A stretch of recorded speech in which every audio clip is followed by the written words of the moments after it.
اعوذ باللہ من الشیطان الرجیم بسم اللہ الرحمن الرحیم الحمد للہ رب العالمین الصلاة والسلام علی سیدنا و مولانا بالقاسم محمد وعلی اہل بیتہ الطیبین الطاہرین ولعن الدائم علی اعدائہم الی قیام یوم الدین رب اشرح لی صدری ویسر لی امری واحلل عقدۃ من لسانی یفقہوا قولی.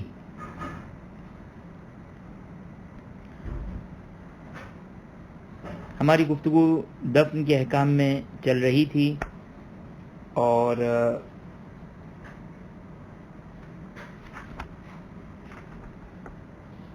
مسئلہ نمبر 327 بیان ہو گیا تھا.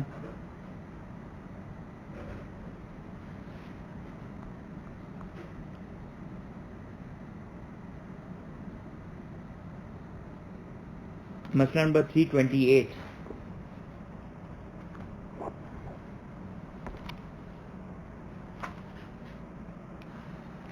مسئلہ نمبر 328 یہ بھی پیش آنے والا مسئلہ ہے کہ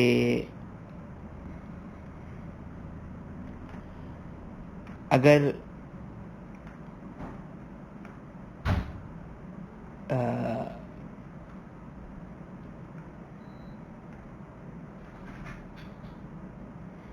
دو سچویشن بیان کرتے ہیں اس مسئلے میں کہ ایک یہ ہے کہ اگر ایک حاملہ عورت مر جائے اور بچہ زندہ ہو، یا برعکس کہ بچہ اگر مر جائے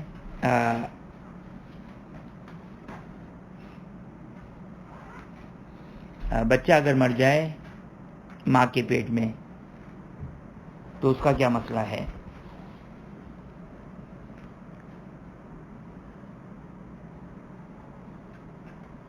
مسئلہ نمبر 328 پہلے بیان کرتے ہیں کہ اگر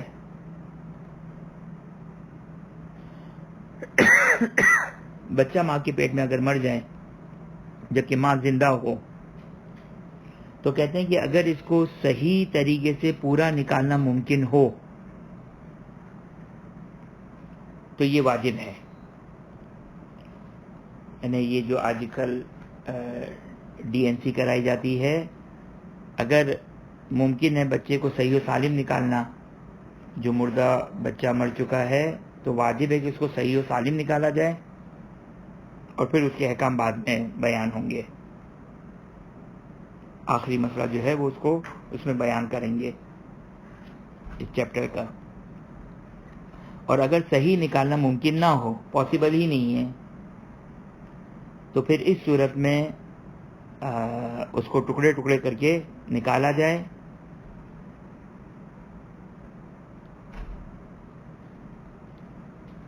جتنا ہو سکے اس کو سالم نکالا جا سکے، جہاں تک جو بھی ممکن ہو اس کو اس طرح نکالا جائے. اب یہ مسئلہ تھا اگر بچہ مر جائے. اگر ماں مر جائے اور بچہ زندہ ہو پیٹ میں تو پھر کہتے ہیں کہ اس کی لیفٹ سائڈ جو ہے وہ کاٹی جائے مردہ ماں کی، اور وہاں سے بچے کو نکالا جائے. اگر وہاں جو ہے وہ زیادہ لیفٹ سائڈ جو زیادہ سیف سائڈ ہے، اگر زیادہ سیف سائڈ ہے تو پھر لیفٹ سائڈ سے نکالا جائے. اور اگر نہیں، اس کا لیفٹ سائڈ جو وہ کوئی ایسی چیز بہت زیادہ وہ نہیں ہے، برابر ہے، تو پھر اختیار ہے کہ کہیں سے بھی جو ہے وہ کاٹا جائے اور بچے کو صحیح و سالم نکالا جائے. اس کے بعد اس کو سی دیا جائے اور باقی کفن دفن غسل وغیرہ کر کے اس کو دفنا دیا جائے. اس کے بعد کا مسئلہ ہے تو بہت کام کا مسئلہ، اگرچہ کم پیش آتا ہے. کوشش کرتے ہیں اس مسئلے کو بیان کرتے ہیں، اس کی کچھ صورتیں بنیں گی. یعنی مسئلہ نمبر 329 کہ پیش کم آتا ہے، لیکن جب پیش آتا ہے تو بہت زیادہ پیش آنے والا مسئلہ ہے. چلیں ہم اس کو کوشش کرتے ہیں کہ بیان کر دیتے ہیں. وہ یہ ہے کہ جیسے بعض اوقات روڈ ایکسیڈنٹ میں یا کسی حادثے میں کسی کی موت ہو جاتی ہے تو میت جو ہے وہ مختلف اس کے اعضاء ملتے ہیں، مختلف پارٹس ملتے ہیں. تو اس کے غسل کفن اور حنوط کے بارے میں کیا مسئلہ رہے گا. پہلے میں آغا خوئی کو پڑھتا ہوں. آغا خوئی کا مسئلہ مختصر ہے. آغا خوئی فرماتے ہیں کہ اگر میت کا بعض حصہ ملے جس میں پورا کا پورا سینہ موجود ہے تو غسل بھی دیا جائے، حنوط بھی کیا جائے، کفن بھی دیا جائے، نماز بھی پڑھی جائے اور دفن کیا جائے. سارے کے سارے احکامات ہوں گے. اگر وہ جو باڈی ملی ہے اس میں سینہ شامل ہے. اسی طرح اگر خالی سینہ ملا ہے تو بھی یہی حکم ہے احتیاط واجب کی بنا پر. یا بعض سینہ ملا ہے، پورا سینہ نہیں ہے، آدھا سینہ ملا ہے تو بھی احتیاط واجب کی بنا پر یہی حکم ہے. لیکن آخری دو صورتوں میں، یعنی جہاں پہ صرف سینہ ہو یا بعض سینے کے پارٹس ہوں، تو اس میں جو ہے وہ اس کو قمیض دیا جائے گا، چادر دی جائے گی،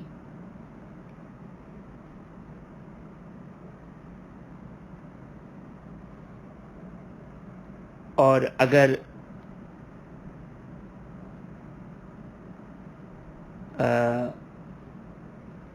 اسے لنگ دینے کی اگر جگہ موجود ہو تو لنگ دی جائے گی.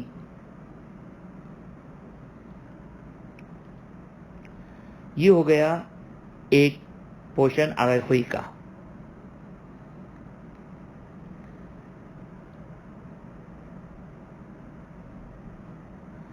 دوسرا پورشن کہ اگر سینے کے علاوہ بعض دوسری ہڈیاں ملیں،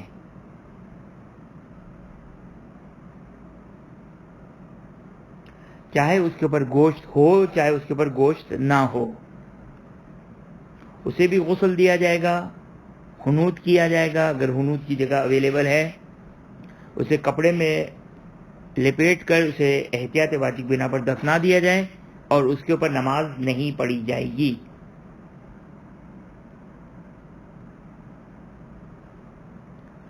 اور تیسری صورت یہ ہے کہ اس کے باڈی کا بعض حصہ ملے جس میں ہڈی نہ ہو، مثلا گوشت کا لوتھڑا ملا ہے، خالی ہڈی کچھ بھی نہیں ہے، تو پھر اس صورت میں اسے کپڑے میں لپیٹ دیا جائے اور احتیاط واجب بنا پر اس کو، یعنی کپڑے میں لپیٹ کر اس کو دفنایا جائے. یہ تو سمپل آغا خوئی کا مسئلہ سمپل ہو گیا کہ سینہ یا سینے کے بعض حصہ ایک، دوسرا سینے کے علاوہ کی ہڈی دو، اور تیسرا جو وہ گوشت کا لوتھڑا وغیرہ جس میں کوئی بھی ہڈی نہ ہو. یہ تین پورشن میں جو وہ اس کو بیان کیا. یہ آغا خوئی کا مسئلہ تھا، نسبتاً آسان سمپل مسئلہ. آغا سیستانی کی عبارت ملاحظہ فرمائیں. آغا سیستانی اس طرح ڈویژن کرتے ہیں، اگر جو چیز موجود ہے ہمارے پاس، اگر اس کو میت کا بدن کہا جائے عرفاً، جیسے کہاں پر مثال کے طور پر ایک میت ملی، اس کا ہاتھ نہیں ملا، ہمیں اس کی ٹانگی نہیں ملی، اس کا سر کٹا ملا، تو عرفاً یہ کہا جائے گا کہ یہ میت کی باڈی ہے.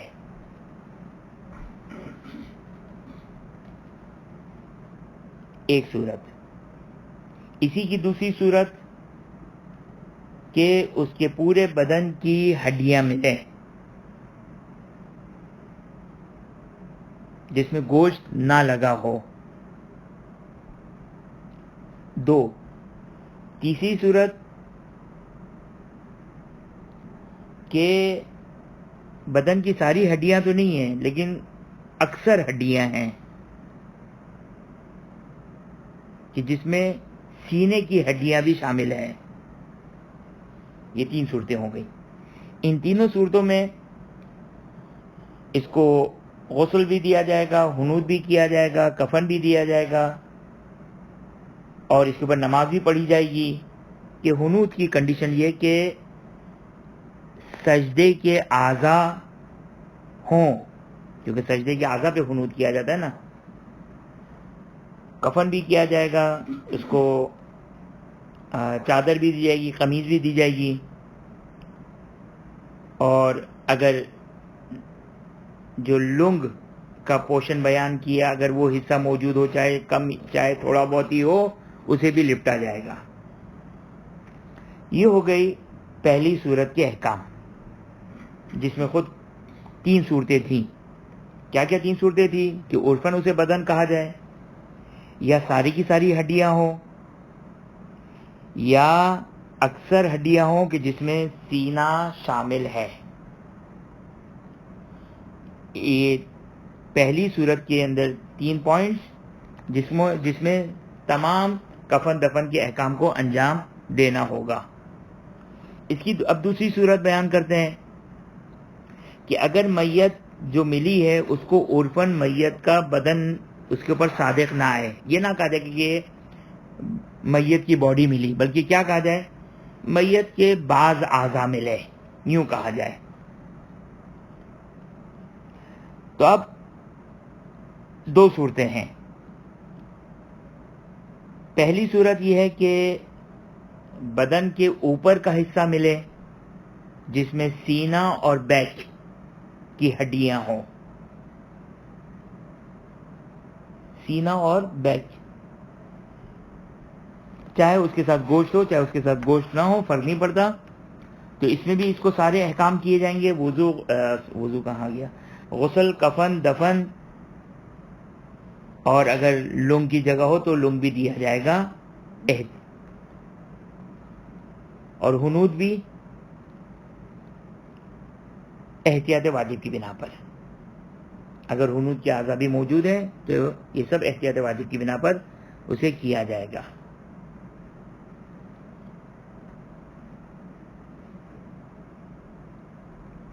اور اس میں نماز بھی واجب ہے, اس میں نماز پڑھنا بھی واجب ہے, یعنی سارے احکام ہیں. اگر ہم نے کوئی مس کر دیا ہو تو وہ ایڈ کر دیے گا, سارے احکام ان کے اوپر واجب ہے, اگر یہ احتیاط واجب ہے.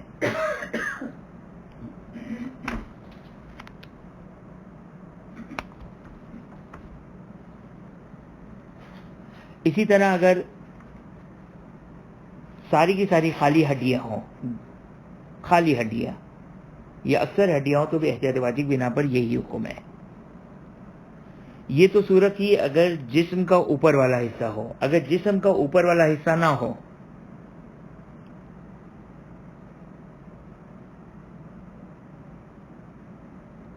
نیچے والا حصہ, جیسے ٹانگیں ملی, ہاتھ ملا, ٹانگیں, ہاتھ وغیرہ, چاہے گوشت سے خالی ہو چاہے گوشت کے ساتھ ہو, چاہے اس کے ساتھ بعض ہڈیاں ہوں, اگرچہ سینے کی بعض ہڈیاں ہی کیوں نہ ہو, تو اس کے اوپر نہ غسل ہے, نہ نماز ہے, نہ غسل ہے, نہ کفن ہے, نہ حنوط ہے.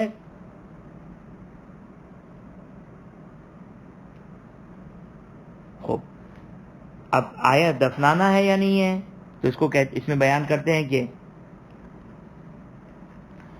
کہ اگر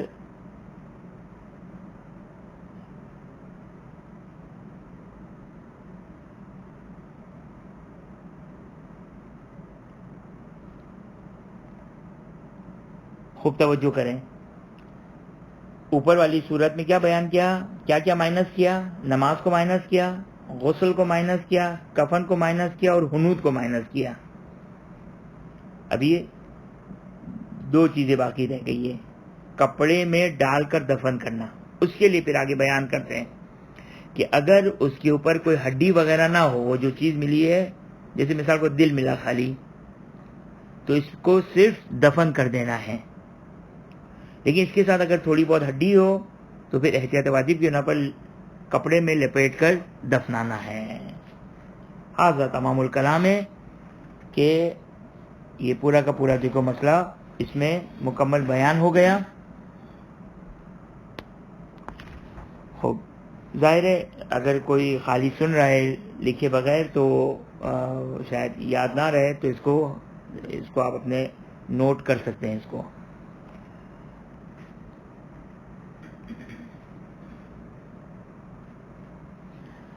مسئلہ نمبر 330، دفن کا آخری مسئلہ بلکہ میت کے احکام کا آخری مسئلہ. مسئلہ نمبر 330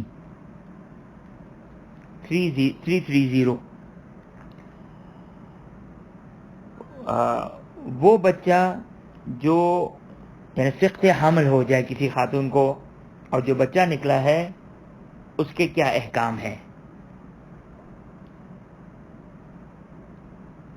اگر بچہ 4 مہینے گزر چکے ہیں، پہلے میں آگے خوئی کو پڑھ لیتا ہوں پھر آگے سیستانی کو، تھوڑا سا اختلاف ہے ظاہراً. آگے خوئی کیا کہتے ہیں؟ اگر 4 مہینے کا حمل ہے، اگر 4 مہینے مکمل ہو گئے ہیں تو غسل بھی دیا جائے گا، حنوط بھی کیا جائے گا، کفن بھی کیا جائے گا، لیکن اس پر نماز نہیں ہے. اور یہی مسئلہ آگے سیستانی کا بھی ہے یہاں تک تو صحیح. اس کے بعد کہتے ہیں کہ اگر 4 مہینے سے کم ہو تو احتیاط واجب یہ ہے کہ اسے کپڑے میں لپیٹ کر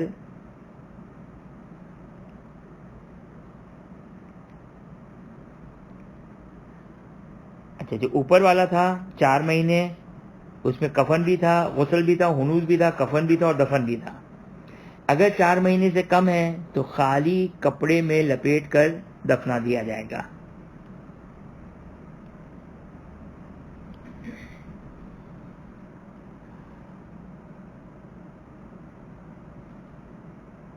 خوب اب یہاں پر ایک سچویشن باقی رہ جاتی ہے کہ 4 مہینے سے کم ہو اور اس میں اگر روح پڑ گئی ہو، 4 مہینے سے کم ہو اور اگر اس میں روح پڑ گئی ہو تو بھی احتیاط واجب یہ ہے کہ اسے کپڑے میں ڈال کر اسے نہیں معذرت کے ساتھ اگر 4 مہینے سے کم ہو اور روح پڑ گئی ہو اس کے اندر، آخوئی کی تعبیر ہے یہ، 4 مہینے سے کم ہو اور روح پڑ گئی ہو. اور آگائی سیستانی کی تعبیر یہ ہے کہ اگر اس کے اعضاء بن گئے ہوں، اگر اس کی ایک خلقت بن گئی ہو، اس کی خلقت بن گئی ہو، اعضاء نہیں اس کی خلقت بن گئی ہو، یہ 4 سے کم میں ہے. دیکھیں واپس سے میں بیان کرتا ہوں کیونکہ یہ بہت زیادہ بالخصوص آج کل شاید زیادہ ہی ہے.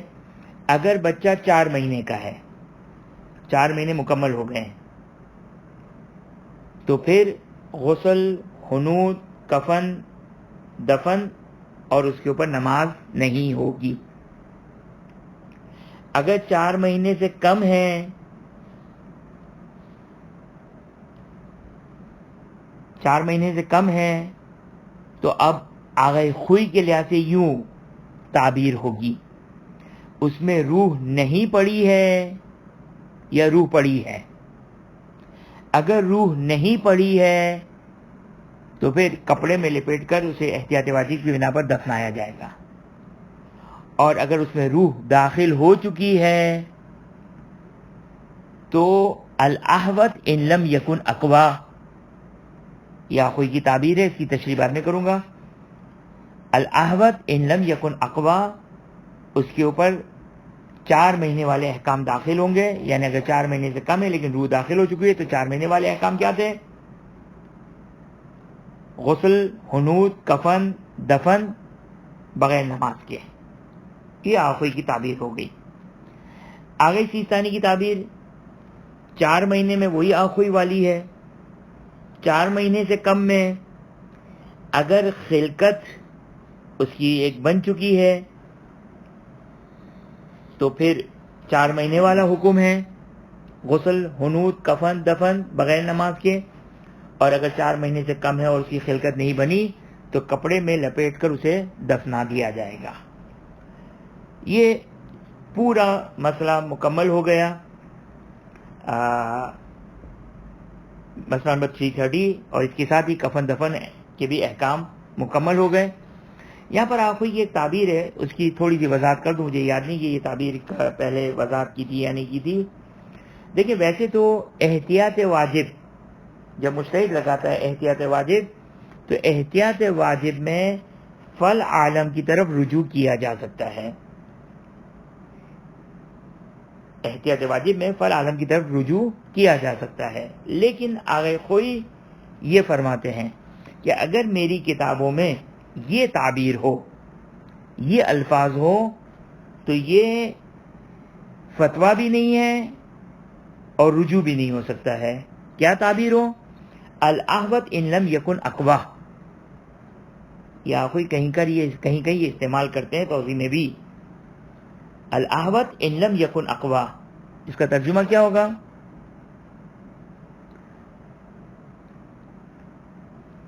اس کا ترجمہ یہ ہوگا کہ اقوا نہیں ہے, احتیاط ہے, اقوا نہیں ہے, احتیاط فتویٰ نہیں ہے. آپ وہی کہتے ہیں جہاں پر بھی پوری منہاج توضیح عروہ میں یہ لفظ استعمال کروں تو میرے مقلد کے پاس فل عالم کے پاس جانے کی گنجائش نہیں رہے گی. لہذا یہ آگے خوئی کا فتویٰ ہو جائے گا. کون سا مورد؟ کہ جہاں پر 4 مہینے سے کم ہو اور روح داخل ہو چکی ہو. لیکن آگے سیستانی کی اگر یہ تعبیر آ بھی جائے الاحوط ان لم یکن اقوا, اگرچہ یہاں پر تو انہوں نے نہیں استعمال کیا ہے, لیکن کہیں پر بھی اگر سیستانی اگر یہ تعبیر استعمال کریں تو اس کا مطلب احتیاط واجب ہی ہوا کرتا ہے. اس کے بعد چھٹا چیپٹر ہے غسل مس میت کا.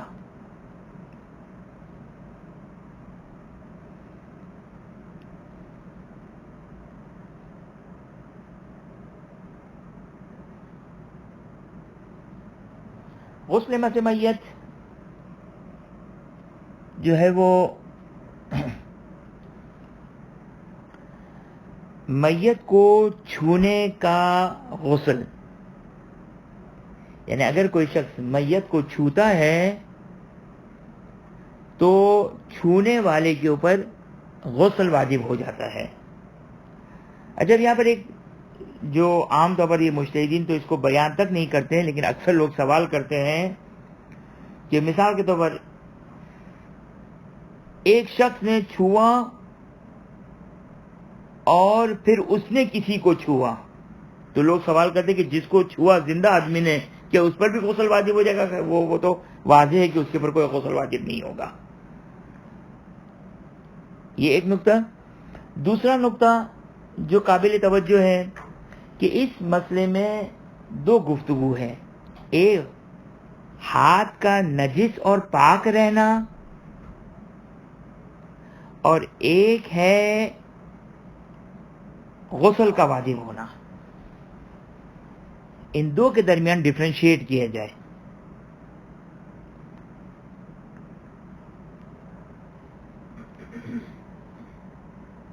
میت کا یعنی شخص کا انتقال ہوا,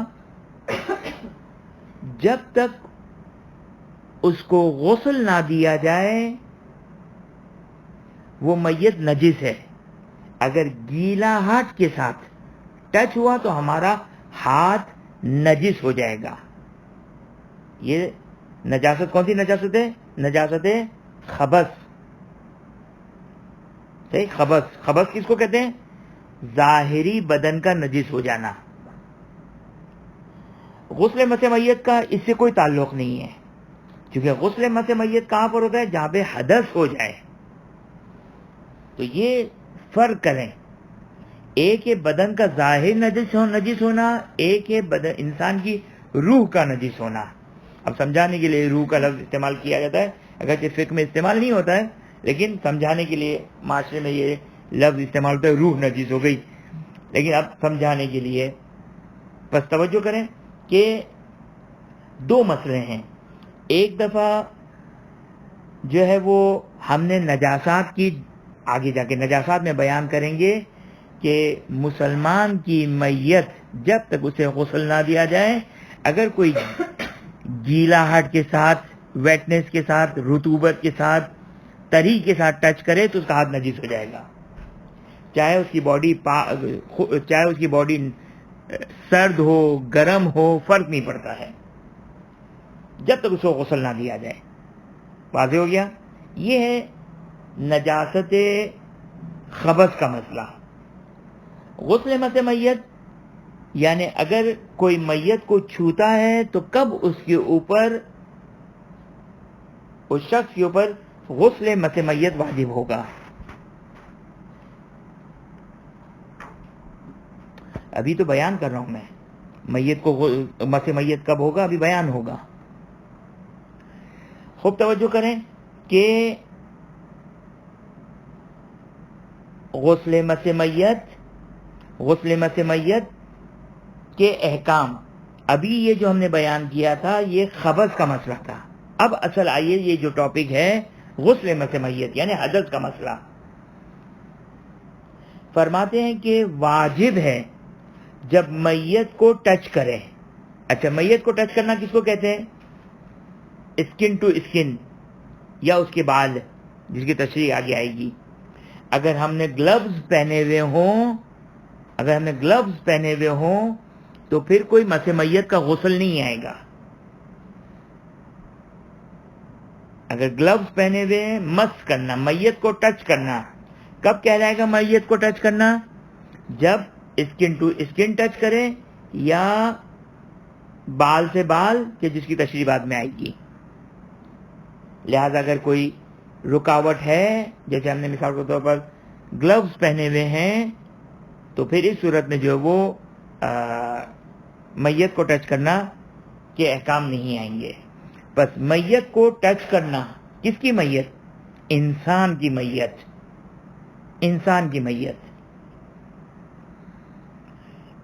میت کو ٹچ کرنا، لیکن کب؟ ٹھنڈی ہو جانے کے بعد اور غسل کمپلیٹ ہونے سے پہلے۔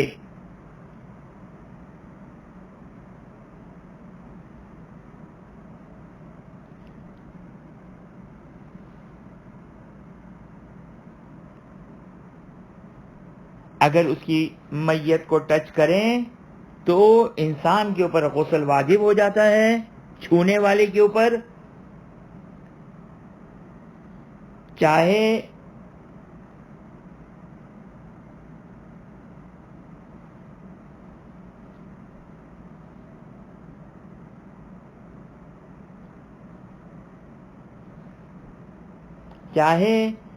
جو ہے وہ میت کافر کی ہو چاہے میت مسلمان کی ہو، اس سے فرق نہیں پڑتا ہے۔ اب کوئی یہ سوال نہ کریں کہ اگر کافر کو اگر غسل دے دیا تو کیا اس کو چھونے کے بعد غسل واجب ہوگا یا نہیں ہوگا؟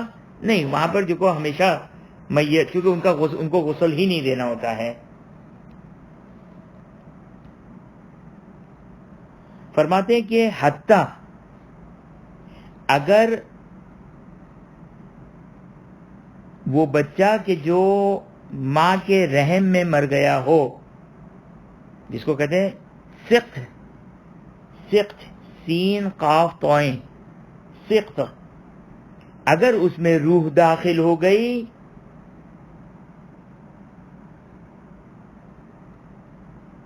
تو اس کا بھی یہی حکم ہے کہ اگر کوئی فرماتے کہ چاہے وہ 4 مہینے سے کم ہی کیوں نہ ہو۔ یہ ایک پوائنٹ مکمل ہوا۔ اب ایک نقطہ بیان کرتے ہیں۔ اگر کافر کسی شخص کو غسل دے، وہ پہلے بیان ہوا تھا کہ کافر اگر جو ہے وہ کہاں پر کافر غسل دے سکتا ہے، یہ پہلے بیان ہوا کہ مثال کے طور پر جو وہ کوئی ہم سیم سیکس اویلیبل نہیں ہے اور کافر نے مجبوری میں غسل دیا، یا بیری اور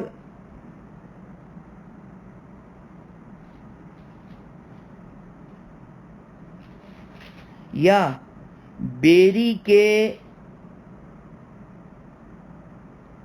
بیری اور کافور کے پتوں کے بغیر غسل دیا.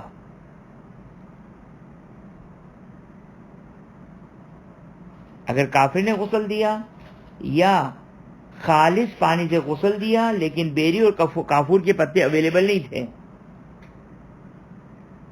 اگر اس کو غسل دیا تو اس صورت میں میت کو ٹچ ہونے سے غسل واجب نہیں ہوگا.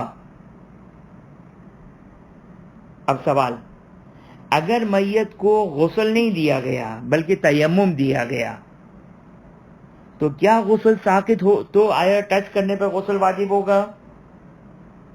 فرماتے ہیں کہ اگر میت کو تیمم دیا اس لیے کہ اس کو غسل دینا پاسبل نہیں ہے تو پھر اس صورت میں غسل مس میت واجب رہے گا.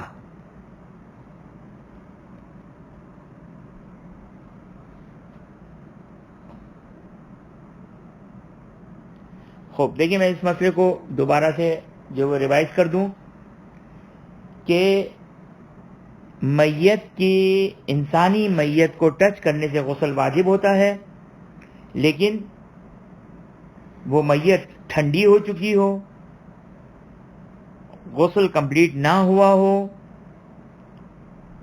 چاہے سخت شدہ بچہ ہو اور اس میں روح پڑ گئی ہو.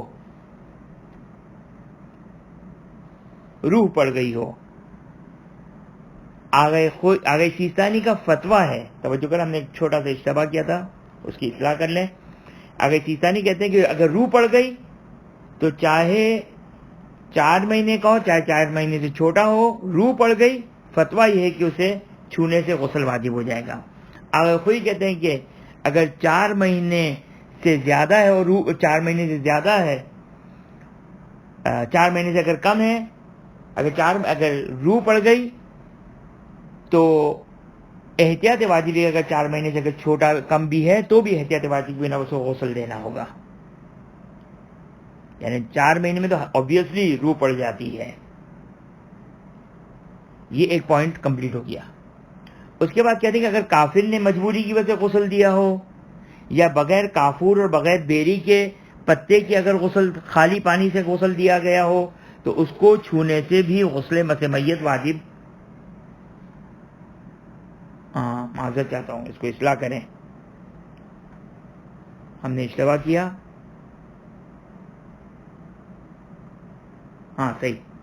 صحیح بیان کیا تھا کہ اس صورت میں بھی جو کو وہ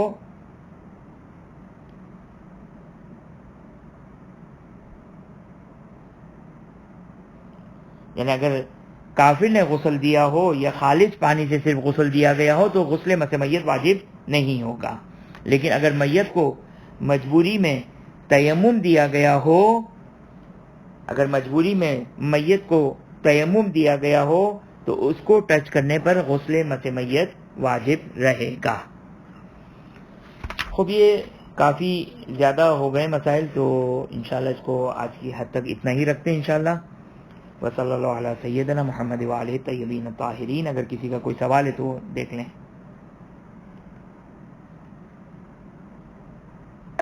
جی میرا سوال ہے کہ اس کو ذرا واضح کیجیے کہ آپ نے ایک دفعہ کہا کہ میت کو چھونے سے آپ پہ وہ دی ہوگا غسل واجب، اور ایک میں آپ نے کہا ہے کہ چھونے کے بعد جو ہے وہ ہوگا. تو کچھ اس میں آپ بتا دیجیے، میں شاید صحیح اور سے سنا سکوں. نہیں، یعنی کون سا پوائنٹ تھا ایگزیکٹلی، کہاں پہ یہ؟ تو یہی پوائنٹ آپ کا یہ تھا نا کہ ایک صرف چھونے سے اور اگر سوکھے ہاتھ سے یا کچھ.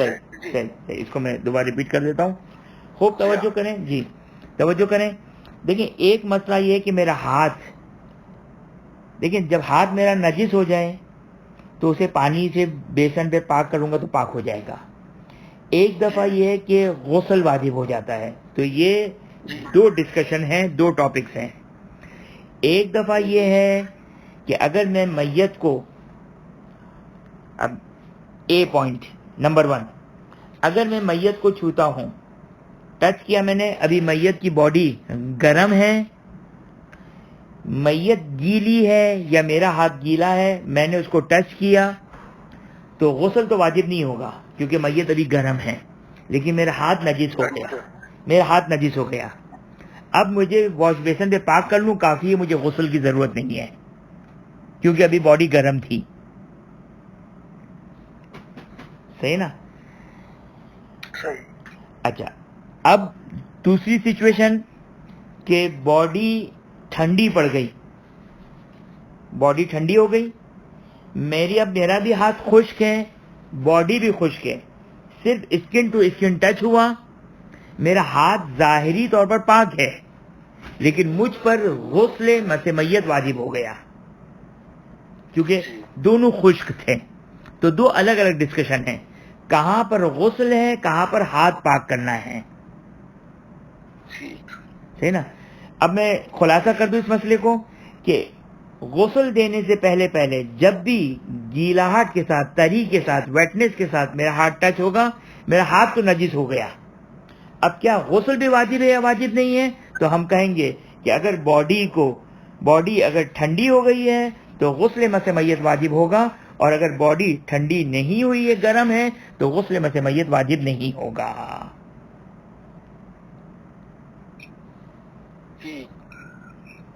اور اصل میں اور یہ جو اگر یہ باڈی گرم ہے اور آپ کا ہاتھ گیلا ہے, صحیح, اور آپ نے ٹچ کر دیا تو ہاتھ اسے پاک ہوگا. جی, صرف اس کو بیسن پہ جو وہ آپ اپنا ہاتھ اس انگلی کو یا اس چیز کو پوائنٹ کو پاک کر لیں, کافی ہے, غسل کی ضرورت نہیں ہے.